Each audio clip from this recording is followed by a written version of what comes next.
الحمد لله وكفى وسلام على عباده الذين اصطفى أما بعد فأعوذ بالله من الشيطان الرجيم بسم الله الرحمن الرحيم وما أصابكم من مصيبة فبما كسبت أيديكم ويعفو عن كثير قال النبي صلى الله عليه وسلم التائب من الذنب كمن لا ذنب له أو كما قال عليه الصلاة والتسليم رب اشرح لي صدري ويسر لي أمري واحلل عقدة من لساني يفقهوا قولي سبحانك لا علم لنا إلا ما علمتنا إنك أنت العليم الحكيم إن الله وملائكته يصلون على النبي يا أيها الذين آمنوا صلوا عليه وسلموا تسليما اللهم صل على محمد عبدك ورسولك وصل على المؤمنين والمؤمنات والمسلمين والمسلمات صدق الله العظيم وصدق رسوله النبي الكريم ونحن على ذلك لمن الشاهدين والشاكرين والحمد لله رب العالمين۔ توفیق الہی اپنے محبوب مرشد پاک کی برکت سے عصر کی اس نشست میں گزشتہ کئی روز سے صدقے کے بارے میں بات چل رہی ہے کہ صدقہ رد البلا بھی ہے، اللہ تعالیٰ کے غصے کو ٹالنے والا ہے اور بری موت سے حفاظت کا ذریعہ ہے، عذاب قبر سے حفاظت کا ذریعہ ہے۔ اللہ کے راستے میں اللہ کی رضا کے لیے خرچ کرنا چاہیے، اور بالخصوص آج کل کے جو حالات ہیں ان حالات میں اپنے قرب و جوار پر نظر رکھنی چاہیے کہ کوئی ایسا شخص جو حاجت مند ہے، ضرورت مند ہے، لیکن کسی سے سوال نہیں کر رہا، تو ایسے شخص کی مدد خاموشی کے ساتھ کرتے رہنا چاہیے۔ یہ اللہ تعالیٰ کے غصے کو ٹھنڈا کرنے والا ہے۔ بات اس پر چل رہی تھی کہ بعض دفعہ انسان کے ذہن میں یہ بات ہوتی ہے کہ کوئی بہت بڑی رقم آدمی اللہ کے راستے میں خرچ کرے گا تو وہی صدقہ کہلائے گا، اور کوئی بہت بڑی چیز دے گا تو وہی اللہ کے یہاں قبول ہوگی۔ تو شریعت نے بڑی آسانی دی ہے۔ اللہ تعالیٰ کسی بھی عمل کی کمیت کو نہیں دیکھتا کہ کتنی مقدار میں کیا ہے، اللہ تعالیٰ تو یہ دیکھتا ہے کہ اس نے کس کیفیت کے ساتھ یہ عمل کیا ہے۔ تو سب سے پہلی چیز یہ کہ اپنے دل کی کیفیت کو صحیح کرنا چاہیے، چاہے صدقہ ہو، خیرات ہو، نماز ہو، روزہ ہو، کوئی بھی عبادت ہو، دل کی نیت کہ یا اللہ میں آپ کی رضا کے لیے ہے اور اس کے علاوہ کوئی غرض نہیں ہے۔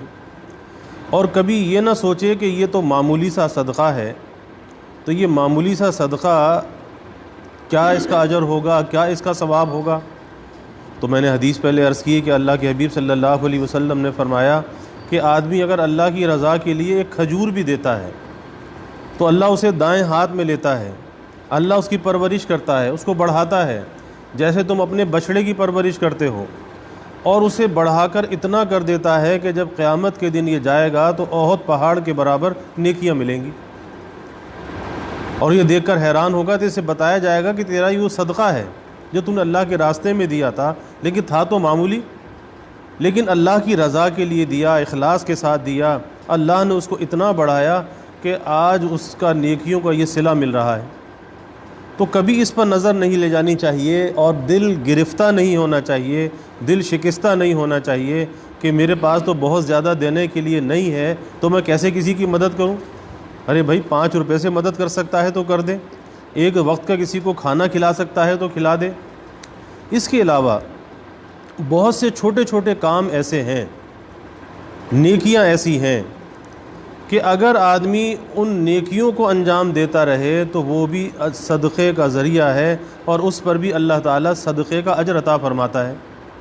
اور یہ چھوٹی چھوٹی سی جو باتیں ہیں یہ بھی احادیث مبارکہ میں اللہ کے حبیب صلی اللہ علیہ وسلم نے بیان فرمائی ہے۔ پہلی چیز یہ ہے کہ کسی کو برائی سے روکنا، حدیث میں آتا ہے، یہ بھی صدقہ ہے۔ اب اگر انسان کسی کو برائی میں مبتلا دیکھ رہا ہے تو اگر اسے اس برائی سے روک دے، اللہ تعالیٰ اس پر بھی صدقے کا اجر عطا فرماتے ہیں۔ لیکن کسی کو برائی سے روکنے کی کچھ حدود ہوتی ہیں۔ دل کے اندر آدمی کے ہمدردی ہو، خیر خواہی کا جذبہ ہو۔ پہلی چیز تو یہ ہے، میں کیوں روک رہا ہوں؟ میں اس لیے روک رہا ہوں کہ یہ اللہ کا بندہ ہے، کسی برائی کے اندر مبتلا ہے، میرا بھائی مسلمان ہے، اگر میں اس کو برائی سے روک دوں گا تو کل یہ آخرت کے عذاب سے بچ جائے گا، آخرت کی پکڑ سے بچ جائے گا۔ دل کے اندر ہمدردی اور خیر خواہی کا جذبہ، اور وہ ہمدردی اور خیر خواہی کا جذبہ کیسا کہ اگر اس جگہ پر میرا سگا بھائی ہوتا، میرا بیٹا ہوتا اور وہ یہ برائی کر رہا ہوتا تو میرے دل کے اندر کیا ہوتا، کتنی ہمدردی ہوتی، کیسی خیر خواہی ہوتی، اور کس طرح خاموشی کے ساتھ میں اس کو برائی سے روکتا، اسے برائی سے رکنے کی تلقین کرتا۔ تو جیسے میں اپنے بیٹے کے لیے چاہتا، اپنے بھائی کے لیے چاہتا، ایسے ہی یہ بھی تو میرا ایک اسلامی بھائی ہے، اللہ نے اخوت کے رشتے میں جوڑا ہے، تو ایسے ہی مجھے اس کو بھی روکنا چاہیے۔ پہلی چیز تو یہ ہے، کیونکہ آج اگر کوئی بہت سے لوگ روکتے تو ہیں، لیکن اس روکنے میں دوسرے کی رسوائی شامل ہوتی ہے، دوسرے کو بدنام کرنا، کہ ایک دفعہ کہہ دیا کسی کو اور وہ ظاہر ہے کہ ایک دفعہ کہنے سے نہ رکا، 10 جگہ جا کر سنا دیا، ارے ہم نے تو فلانے کو روکا تھا، وہ تو روکا نہیں۔ تو بجائے اس کے کہ اس کو روکتے، اس کی برائی کو اور زیادہ پھیلا دیا، اس کو اور زیادہ رسوا کر دیا۔ اسی طریقے سے جب آدمی کسی کو کسی برائی سے روکے تو عین اس حالت میں بھی اپنے کو اس سے افضل نہ سمجھے، اس سے بہتر نہ سمجھے۔ یہ بڑی بنیادی بات ہے، کیونکہ اگر اپنی بڑائی پیش نظر ہوئی تو دوسرے کی حقارت دل میں آ جائے گی، اور پھر وہ نصیحت کرنا نہیں ہوگا، کیونکہ بغیر خیر خواہی کے ہوگا اور اپنی بڑائی کے ساتھ ہوگا، تو ایسی نصیحت کا کوئی فائدہ نہیں ہوگا۔ اسی لیے حکیم الامت حضرت تھانوی رحمۃ اللہ علیہ فرمایا کرتے تھے کہ جب میں کسی کو نصیحت کرتا ہوں، کسی کی پکڑ اور گرفت کرتا ہوں، مواخذہ کرتا ہوں، تو عین اس حالت میں جب کہ کسی کا مواخذہ کرتا ہوں،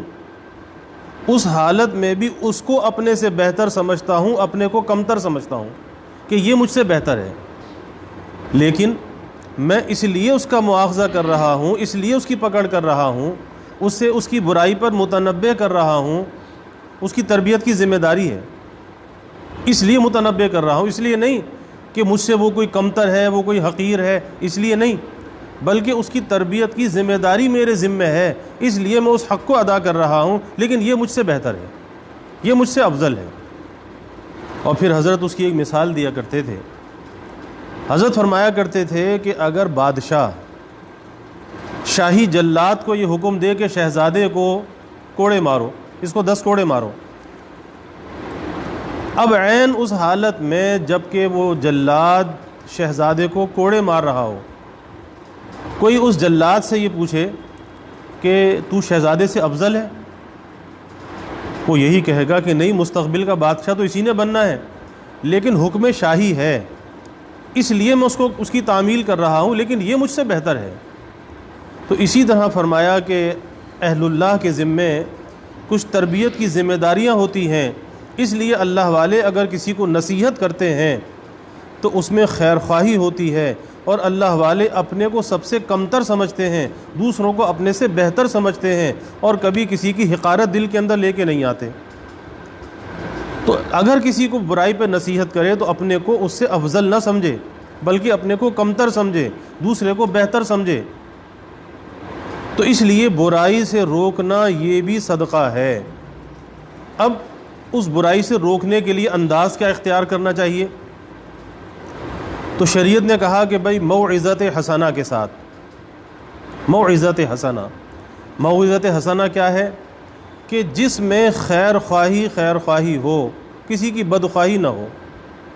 اور جس کے اندر اس کے عیب کی رسوائی نہ ہو بلکہ اس کے اندر ستاری ہو، اس کے عیب کو چھپانا ہو۔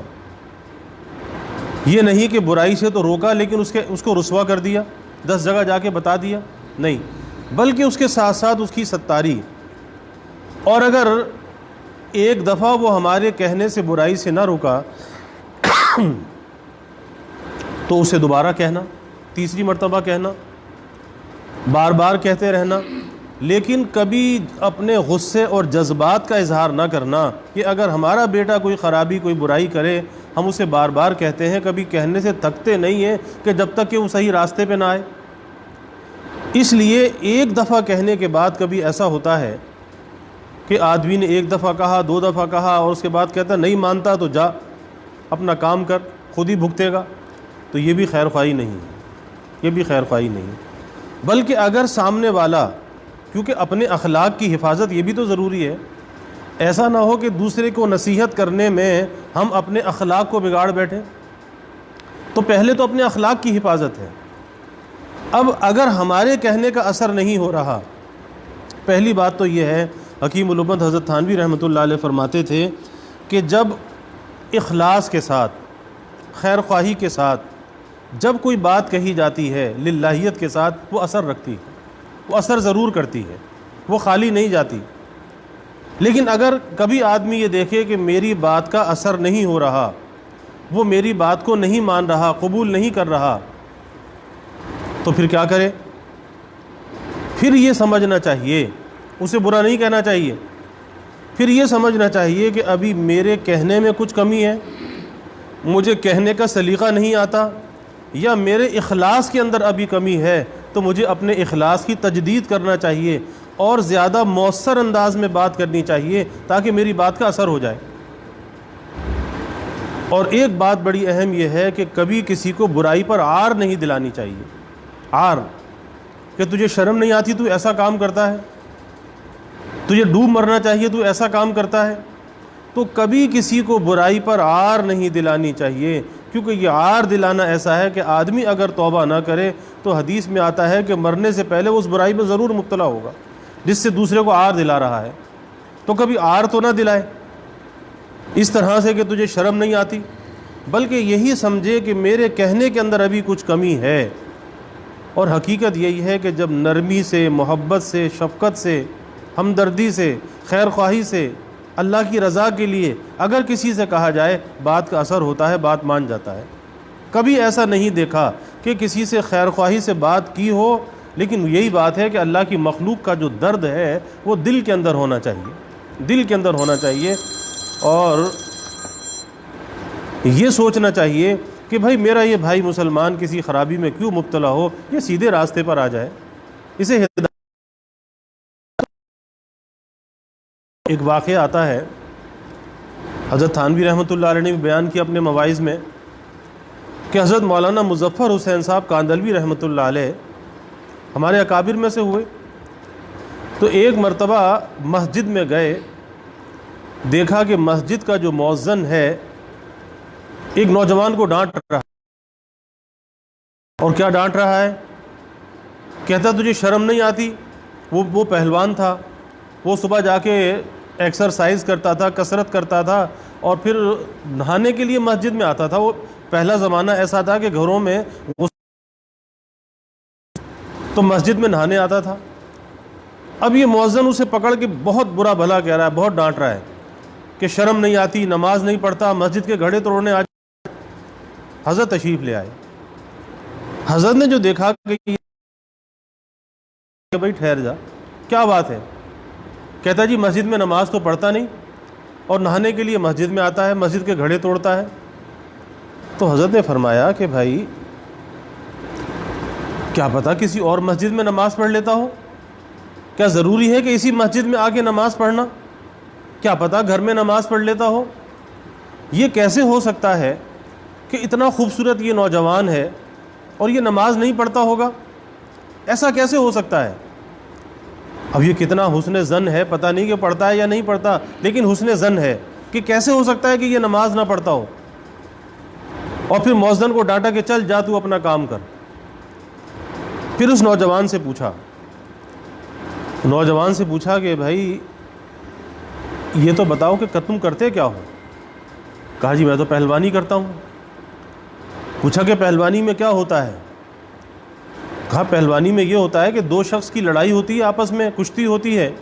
اور ایک دوسرے کو گرا دیتا ہے، جو دوسرے کو گرا دیتا ہے وہ جیت جاتا ہے،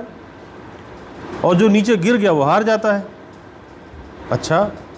تو حضرت نے کہا کہ پھر ایک کشتی اگر ہم تمہیں بتائیں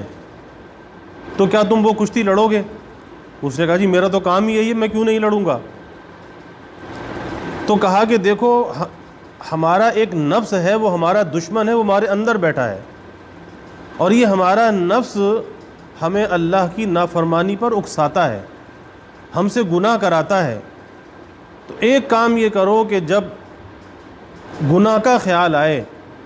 تو اس گناہ کے خیال پر عمل نہیں کرنا کہ یہ نفس اور شیطان ہمارے دشمن ہیں، اب ان کو پچھاڑنا ہے، اور نیکی کے موقع پر جب رکاوٹ ڈالیں تو نیکی کرنی ہے۔ تو اس نے کہا کہ ایسی تو کوئی بات ہی نہیں ہے، میں نفس کا بھی مقابلہ کروں گا، شیطان کا مقابلہ بھی کروں گا۔ تو وہ نوجوان تھوڑی سی حکمت سے بات کرنا، نرمی سے بات کرنا، مصلحت سے بات کرنا، کہ جو نمازی بھی نہیں تھا لیکن پکا نمازی بن گیا، نیک بن گیا، کس وجہ سے؟ موعظت حسنہ کی وجہ سے۔ تو برائی کی پر نصیحت تو ضرور کرنی چاہیے، لیکن پہلے اس کا انداز سیکھنا چاہیے، کیونکہ صدقے کا ثواب ہے، برائی سے روکنا یہ بھی صدقہ ہے، لیکن اس کا انداز سیکھنا چاہیے کہ انداز کیسا ہونا چاہیے۔ حضرات حسنین رضی اللہ عنہما کا واقعہ آتا ہے کہ ایک مرتبہ دونوں وضو کر رہے ہیں، دیکھا کہ ایک بڑی عمر کے بوڑھے ہیں، وہ ان کے برابر وضو کر رہے ہیں لیکن وضو غلط کر رہے ہیں۔ اب یہ ادب ہے، اور اپنے بڑے کو کیسے سکھایا جائے، کیسے کہا جائے؟ ایک تو طریقہ یہ ہے کہ براہ راست کہہ دیا جائے کہ میاں آپ تو وضو غلط کر رہے ہو، اتنی بڑی آپ کی عمر ہو گئی، آپ کو وضو کرنا بھی نہیں آتا۔ ایک تو یہ انداز ہے، ایسے بھی کہہ سکتے ہیں، لیکن وہی بات ہے کہ بڑے کا ادب بھی ملحوظ خاطر رہے۔ تو ان دونوں بھائیوں نے سوچا کہ اب انہیں صحیح تلقین کیسے کی جائے۔ تو یہ دونوں بھائی حضرات حسنین ان کے پاس گئے اور جا کر کہا کہ ہم دونوں بھائیوں میں ایک بات پر اختلاف ہے، میں یہ کہتا ہوں کہ میرا وضو صحیح ہے، یہ بھائی کہتا ہے کہ میرا وضو صحیح ہے، تو آپ ذرا ہم دونوں کا وضو دیکھ لیجئے کہ ہم دونوں میں سے وضو صحیح کس کا ہے، تاکہ ہماری اصلاح ہو جائے۔ اب ان دونوں نے اپنا وضو کر کے دکھایا، تو جو وہ بڑی عمر کے جو بزرگ تھے تو انہوں نے کہا کہ بھائی وضو تو تم دونوں کا صحیح ہے، میرے وضو کے اندر غلطی ہے، میں اپنے وضو کی اصلاح کرتا ہوں۔ تو یہ ہے کسی کی خرابی کی اصلاح کرنا اور کسی کی خرابی کو دور کرنا۔ امام اعظم ابو حنیفہ رحمۃ اللہ علیہ بھاری جسم کے تھے۔ ایک مرتبہ دیکھا کہ ایک شخص کا جو تہبند ہے وہ ٹخنوں سے نیچے لٹکا ہوا ہے،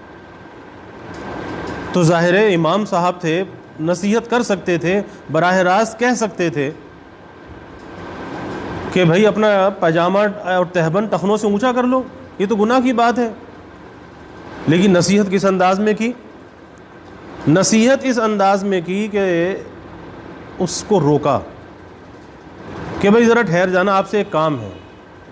اور جب سب لوگ چلے گئے تو تنہائی میں اس سے یہ کہا کہ دیکھو میرا جسم بھاری ہے، اکثر میرا ازار یا تہبند وہ نیچے ہو جاتا ہے، تو میں ذرا کھڑا ہوتا ہوں، آپ ذرا دیکھ لو کہ میرا تہبند ٹخنوں سے نیچا تو نہیں ہے، تاکہ میں اسے درست کر لوں، بس اس لیے آپ کو روکا ہے۔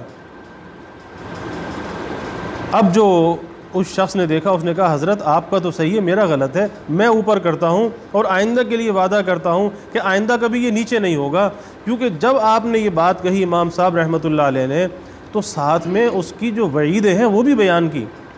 کہ اگر ٹخنا ڈھکا ہوا ہو تو اس پر یہ وعید ہے، یہ وعید ہے، اس لیے ذرا میرا چیک کر لو کہ کہیں میرا ٹخنا ڈھکا ہوا تو نہیں ہے۔ تو اسے فوراً اپنی غلطی کا احساس ہو گیا۔ تو اس لیے نصیحت کسی کو کرنی چاہیے، لیکن یہ دیکھ لینا چاہیے کہ سامنے والا کون ہے، وہ سامنے والا کس حیثیت کا ہے، وہ ہم سے چھوٹا ہے، وہ ہم سے بڑا ہے، وہ آخر کس حیثیت کا مالک ہے اور اس سے کس طرح سے انداز تکلم اختیار کرنا چاہیے، اس چیز پر ضرور نظر ہونی چاہیے۔ اس لیے آپ صلی اللہ علیہ وسلم نے فرمایا، حدیث میں آتا ہے کہ برائی سے روکنا یہ بھی صدقہ ہے، اور یہ کام ہر آدمی کر سکتا ہے، ہر آدمی کر سکتا ہے، کیونکہ آج کے اس زمانے میں ایک بڑا مشکل کام یہ ہو گیا کہ کسی کو برائی کے بارے میں کوئی کہہ نہیں سکتا، یا لوگ کہنے کی ہمت نہیں کرتے۔ ایک زمانہ تھا کہ لوگ برائی کو برا کہہ دیا کرتے تھے، لیکن اب ایسا زمانہ آ گیا کہ لوگ برائی کو برا بھی نہیں کہتے۔ اور حدیث شریف میں آتا ہے، آپ صلی اللہ علیہ وسلم نے فرمایا کہ اگر کوئی آدمی اس چیز کی طاقت رکھتا ہے کہ برائی کو ہاتھ سے مٹا سکتا ہے تو اسے چاہیے کہ برائی کو ہاتھ سے مٹا دے، اور اگر ہاتھ سے نہیں مٹا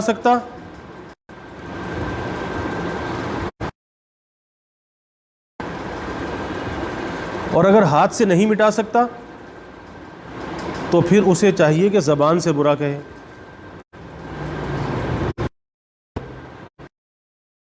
سے بھی برا نہیں کہہ سکتا تو یہ آخری درجہ ہے کہ اسے دل سے تو برا جانے، یہ آخری درجہ ہے۔ اب یہاں پر علماء نے اس معاملے میں یہ کہا کہ اگر ہر آدمی برائی کو ہاتھ سے مٹانے لگا تو فساد ہو جائے گا، ایک جھگڑا کھڑا ہو جائے گا۔ تو یہ ہاتھ سے جو مٹانے والا کام ہے یہ تو حکومت وقت کا ہے، کہ جس کے پاس سرکار کی طاقت ہے، سرکاری مشنری جس کے پاس ہے کہ سرکار جس برائی کو دیکھے اس برائی کو طاقت سے مٹا دے، طاقت سے روک دے، یہ تو حکومت کا ہے۔ اور دوسری بات، زبان سے برا کہنا، اس میں ہر آدمی اگر برا کہے گا، ہاں اپنے حلقہ احباب میں، اپنے گھر کی حدود میں، اپنے دوستوں کے حلقے میں ہر آدمی کو برائی کی مذمت کرنی چاہیے، لیکن کہیں ایسی جگہ پر کہ جہاں پر فساد کا اندیشہ ہو تو پھر وہاں پر اس مذمت سے بچنا چاہیے کہ فساد پیدا نہ ہو۔ تو یہ منصب علماء کا ہے کہ علماء برائی کی مذمت کریں، کیونکہ علماء اس موضوع کو جانتے ہیں کہ برائی کی مذمت کس طرح سے کی جاتی ہے۔ کبھی برائی کی مذمت خطاب خاص سے کی جاتی ہے اور کبھی برائی کی مذمت خطاب عام سے کی جاتی ہے۔ اب یہ مذمت کے الگ الگ انداز ہیں۔ حضرت عثمان ابن عفان رضی اللہ تعالی نے دیکھا کہ ایک شخص بد نظری کر کے مسجد میں داخل ہوا، آپ کی مجلس لگی ہوئی تھی، بد نظری کر کے آیا، اور اللہ تعالیٰ اپنے مقبول بندوں کو وہ فراست عطا فرماتے ہیں کہ وہ دیکھ کر پہچان جاتے ہیں، کہ جیسے کتاب کا ٹائٹل دیکھ کر پتہ چل جاتا ہے کہ اس سرے ورق کو دیکھ کر آدمی پہچان لیتا ہے کہ اندر کیا چیز ہے۔ تو چہرے بھی پڑھے جاتے ہیں، اور اللہ والے جو ہوتے ہیں جن کے قلوب صاف اور شفاف ہوتے ہیں وہ چہرہ شناس ہوتے ہیں، چہروں کو دیکھ کر پڑھ لیتے ہیں کہ اندر کیا چیز ہے۔ اسی لیے حدیث میں آتا ہے کہ مومن کی فراست سے بچو، اتقوا فراست المؤمن فإنہ ینظر بنور اللہ، کہ وہ اللہ تعالیٰ کے نور سے دیکھتا ہے۔ تو وہ شخص مسجد میں آیا، حضرت عثمان رضی اللہ تعالی عنہ نے خطاب عام سے فرمایا کہ ابھی رسول اللہ صلی اللہ علیہ وسلم کو گزرے ہوئے زیادہ زمانہ نہیں گزرا کہ لوگوں کی آنکھوں سے زنا ٹپکتا ہوا نظر آتا ہے، کہ بد نظری کر کے آیا تھا، لیکن خطاب عام سے فرمایا، خطاب خاص سے نہیں کہ مجمع میں آیا اور آتے ہی اسے ڈانٹ دیا ہو کہ تمہیں شرم نہیں آتی ایسا کام کر کے آئے، نہیں، وہی موعظت حسنہ،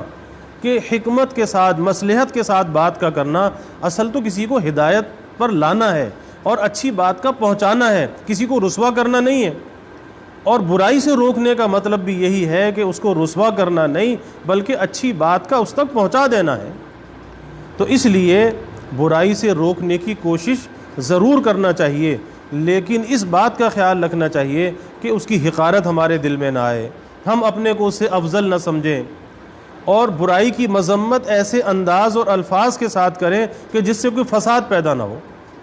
تو دوسرا درجہ علماء کا ہے کہ علماء زبان سے برا کہیں، اور تیسرا درجہ عام مسلمانوں کا ہے کہ جب کسی برائی کو دیکھیں تو دل سے اس کو برا جانیں، اور یہ سب سے کمتر درجہ ہے کہ دل سے برا جانیں۔ اور جب آدمی